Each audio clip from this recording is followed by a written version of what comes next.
90 రోజుల కోర్సు పూర్తి చేస్తే చాలు 100% ప్లేస్మెంట్ సపోర్ట్ తో సాఫ్ట్వేర్ జాబ్ మీ సొంతం. వెంటనే కోడ్ జ్ఞాన్ డెస్టినేషన్ ని సంప్రదించండి. నమస్కారం అలగరి రవీంద్రనాథ్ గారు. నమస్తే అండి సిరి గారు. సార్, ఉమ్మడి ఆస్తిలో ఒకరి పేరు మీదే రిజిస్ట్రేషన్ చేసుకుంటే మిగతా సోదరులు ఎవరైతే ఉంటారో వాళ్ళకి ఈ ఆస్తి పైన హక్కు ఉంటుందా లేదా, దీని గురించి చట్టం ఏం చెప్తుంది, దీనికి సంబంధించిన లేటెస్ట్ అప్డేట్స్ ఏంటి సార్? ఇక్కడ ఉమ్మడి ఆస్తి అన్నది ఆ ఆస్తి తన తండ్రికి ఏ రకంగా సంక్రమించింది అనే దానిపైన ఇది ఆధారపడి ఉంటుంది. అంటే ఆ యొక్క ప్రాపర్టీ తండ్రి తన యొక్క స్వార్జితమైనటువంటి ఆస్తి అన్నట్టయితే దానికి విధి విధానాలు వేరే ఉంటుంది.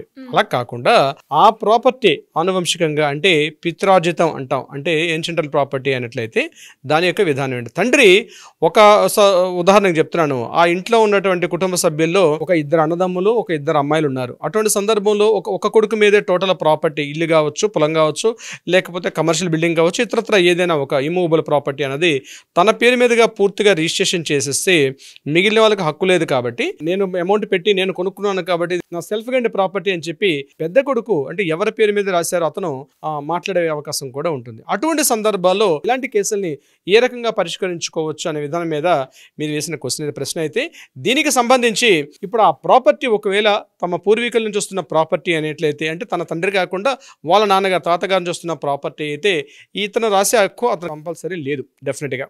అయితే ఈ ప్రాపర్టీ తమ పూర్వీకుల నుంచి వస్తున్న ఆస్తి అని చెప్పి మిగిలినటువంటి కుటుంబ సభ్యులు ఎవరైతే ఉన్నారో వారు ప్రూవ్ చేసుకోవాల్సిన అవసరం వస్తుంది.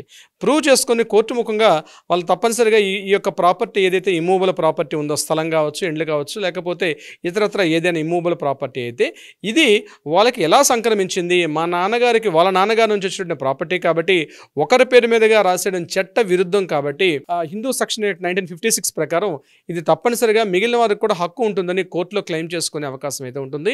ఎప్పుడైతే కోర్టులో బలమైన సాక్ష్యాలుగానే మనం నిరూపణ చేసి ఈ ప్రాపర్టీ వాళ్ళ నాన్నగారి నుంచి వచ్చినటువంటి ఆస్తి అని చూపించగలిగితే అది మిగిలిన వారికి కూడా కోర్టు ఆ డీడ్ని కూడా క్యాన్సిల్ చేసి మిగిలిన వారికి కూడా ఇచ్చే అవకాశం ఉంటుంది. కానీ ప్రధానంగా గుర్తుపెట్టుకోవాల్సింది ఇక్కడ ఏంటంటే ఆ ప్రాపర్టీ అతనికి తమ పూర్వీకుల నుంచి వచ్చినట్టుగా చూపించుకోవాల్సిన అవసరం వస్తుంది. ఇక నెంబర్ 2 కేసు విషయానికి వద్దాం.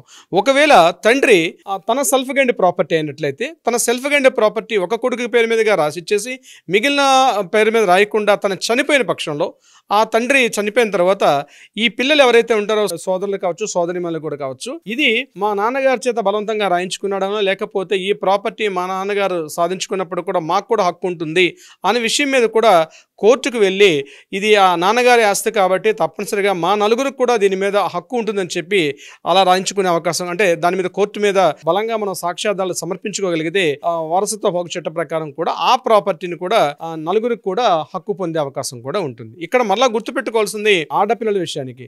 ఆడపిల్లలు పెళ్లిళ్ళైనా పెళ్లి కాకపోయిన ఆడపిల్లలకు కూడా ఒకవేళ పెళ్లి సందర్భంలో ఆమెకి ఖర్చులు కానీ కట్న కానుకల రూపంలో ఇతరత్ర ఏదైనా ఖర్చులు పెట్టి పంపించినప్పుడు కూడా ఆడపిల్లలకు కూడా దీని మీద హక్కు ఉంటుంది. ఆ సెల్ఫ్ గైండ్ ప్రాపర్టీ నాన్నగారు సెల్ఫ్ గైండ్ ప్రాపర్టీ అయినప్పుడు కూడా నాన్నగారు మరణించిన పక్షంలో ఆ ప్రాపర్టీ మీద వీరికి అవకాశం ఉంటుంది. అయితే ఇక్కడ మరలా 3వ ప్రశ్న ఉదయిస్తుంది. నాన్నగారు బతుకున్నప్పుడు రాసేస్తారు కదా ఆ ప్రాపర్టీకి, మరి నాన్నగారు ఇప్పుడు చనిపోయిన తర్వాత వాటిని క్లెయిమ్ చేసుకోవచ్చు అని కూడా ఒక క్వశ్చన్ రైజ్ అవుతుంది. నాన్నగారు బ్రతుకున్న సమయంలో రాసుకున్న ప్రాపర్టీ ఒక కొడుకుని అయితే ఆ ప్రాపర్టీని ఏ రకంగా ఆ కొడుకుని రాశారు అంటే ఒక కొడుకు మీద ఎందుకు రాసిన విషయాన్ని కూడా క్లెయిమ్ చేసుకునే అవకాశాన్ని కూడా అడ్వకేట్ ని సంప్రదిస్తే దానికి కూడా కావాల్సినటువంటి పరిష్కారం కూడా ఆయన చెప్పే ప్రయత్నం చేస్తారు. అయితే వ్యక్తి తను సంపాదించిన సమయంలో ఆ యొక్క ప్రాపర్టీ మీద హక్కులని క్లెయిమ్ చేసుకునే అవకాశం మాత్రం పిల్లలకి ఎట్టి పరిస్థితుల్లో లేదు, ఈవెన్ భార్యకు కూడా లేదు. తన యొక్క సెల్ఫ్ గైండ్ ప్రాపర్టీ అతను ఎవరికైనా ఇచ్చుకునే అవకాశం ఉంటుంది. ఆ తండ్రి అంటే ఎవరైతే ఆ ప్రాపర్టీ ఉన్న ఇంటి యొక్క యజమాని ఎవరైతే ఉన్నారో బ్రతికున్న సమయంలో లేదు, అతని మరణాంతరం మాత్రం అతని భార్య పిల్లలకి సమాన హక్కులు క్లాస్ 1 లీగల్ హెయిర్స్ కింద అందరికీ ఈక్వల్ గా వస్తాయి. కాబట్టి ఇంక్లూడింగ్ తల్లికి కూడా ఉంటుంది. ఆ యొక్క ఇంటి యజమానికి తల్లి ఉంటే తల్లికి కూడా ఒక వాటా వచ్చే అవకాశం ఉంటుంది. కాబట్టి తల్లి భార్య పిల్లలకి సమానంగా ఈ యొక్క భాగ పంపకాలు వాళ్ళకి వచ్చే అవకాశం ఉంటుంది. అయితే ఇక్కడ ఒక పేరు మీదుగా పూర్తిగా రిజిస్ట్రేషన్ చేసిన సందర్భాల్లో అది ఏ రకంగా వాళ్ళ వచ్చినటువంటి ప్రాపర్టీ అనే విషయాన్ని బట్టి ఆ ప్రాపర్టీ ఉమ్మడి జాయింట్ ఫ్యామిలీస్లో ఆ ఒక్కరికి చెందినప్పుడు కూడా మిగిలిన సందర్భాల్లో కోర్టు దగ్గర మనం బలమైన సాక్ష్యాధారాలు చూపించినప్పుడు మాత్రం ఆ ప్రాపర్టీ మిగిలిన వాళ్ళకి కూడా భాగ పంపకాలు ఇచ్చుకునే అవకాశం ఉంటుంది. కానీ గుర్తుపెట్టుకోవాల్సింది ఏంటంటే ఒక ప్రాపర్టీని మనం కోర్టు ద్వారా వెళ్ళేటప్పుడు దాని వాల్యూ ఎంత ఉంటుందో ఆ వాల్యుయేషన్ ఛార్జెస్ని బట్టి కోర్టు ఫీజులు కట్టాల్సిన కట్టాల్సిన ఇది కూడా కంపల్సరీ ఉంటుంది. దాని వాల్యుయేషన్ కోర్టు ఫీజు యాక్ట్ అని ఒకటి ఉంటుంది. ఇప్పుడు ఫర్ ఎగ్జాంపుల్ ఇప్పుడు కోర్టులో వెళ్ళిపోయినాయి ఇప్పుడు అన్ని కూడా ఎందు కావచ్చు, ఆడపిల్లల హక్కు అయినా సరే, లేకపోతే ఇప్పుడు మీరు అడిగినట్టుగా ఉమ్మడి స్వాధీనంలో ఉన్నటువంటి ఒక ప్రాపర్టీని ఉమ్మడి స్వాధీనంలో ఆస్తి అయినా సరే వాళ్ళు కూడా క్లెయిమ్ చేసుకునేటప్పుడు ఆ యొక్క ప్రాపర్టీ వాల్యూ ఎంత ఉంటుందో దానికి సంబంధించి కార్డు వాల్యూ ఎంత ఉంటుందో దాన్ని బేస్ చేసుకొని కోర్టు ఫీజు కూడా లక్షల్లో ఉండే అవకాశం ఉంటుంది. అది కూడా గుర్తుపెట్టుకొని ఆ ఫీజు చెల్లించాలి. ఇంకోటి ఈ ఫీజు నాన్ రిఫండబుల్ ఫీజు ఇది యాక్చువల్గా. సో మనం కోర్టు కేసులు గెలిచినప్పుడు కూడా ఆ ఫీజు రిఫండ్ కాదు. సో అది గుర్తుపెట్టుకొని కోర్టుకు వెళ్ళాల్సిన అవసరం అయితే ఉంటుంది. అయితే ఖచ్చితంగా ఒక జాయింట్ ఫ్యామిలీస్లో ఉండేటప్పుడు మిగిలిన వాళ్ళు కూడా క్లెయిమ్ చేసుకునే అవకాశం ఉంటుంది. అది వంశపారంపర్యంగా ఆనువంశికంగా వచ్చినటువంటి ప్రాపర్టీ అయితే మాత్రం వాళ్ళకు ఉంటుంది. అది పట్టా పుస్తకాలు అంటే ఎకరాలు ఉన్న ల్యాండ్ అయినా సరే, లేకపోతే సేల్ డీడ్ చేసేటప్పుడు కూడా ఇటువంటి సందర్భాల్లో ఉండే అవకాశం ఉంటుంది.